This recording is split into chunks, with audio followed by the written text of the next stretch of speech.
Channel of Vadodara. Chhota Udepur ખાતે જિલ્લા આદિજાતિ મંડળની બેઠક યોજાઈ હતી।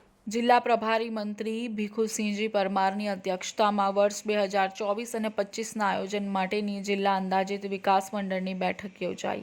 3 વર્ષમાં હાથ ધરાયેલા જનસુખાકારીના વિકાસ કામોની સમીક્ષા કરતા અન્ન અને નાગરિક પુરવઠા રાજ્યમંત્રી ભીખુસિંહજી પરમાર, ગુજરાત સરકારના અન્ન અને નાગરિક પુરવઠા, સામાજિક ન્યાય અને અધિકારિતા વિભાગના રાજ્યમંત્રી અને છોટાઉદેપુર જિલ્લાના પ્રભારી મંત્રી ભીખુસિંહજી પરમારની અધ્યક્ષતામાં કલેક્ટર કચેરીના સંકલન હોલ ખાતે ન્યૂ ગુજરાત પેટર્ન યોજનાના કામોની સમીક્ષા અર્થે બેઠક યોજાઈ હતી।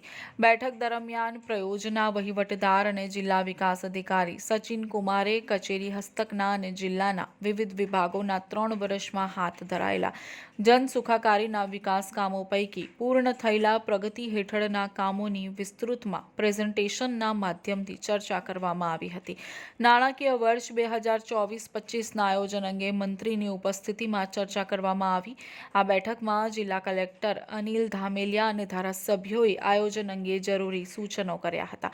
આ પ્રસંગે જિલ્લા પંચાયત પ્રમુખ મલકાબેન પટેલ, ધારાસભ્ય જયંતિ રાઠવા, ધારાસભ્ય રાજેન્દ્રસિંહ રાઠવા, ધારાસભ્ય અભયસિંહ તડવી, ડીઆરડી નિયામક, તાલુકા પંચાયતના પ્રમુખ સહિત જિલ્લાના વિવિધ વિભાગોના અમલીકરણ અધિકારીઓ ઉપસ્થિત રહ્યા હતા।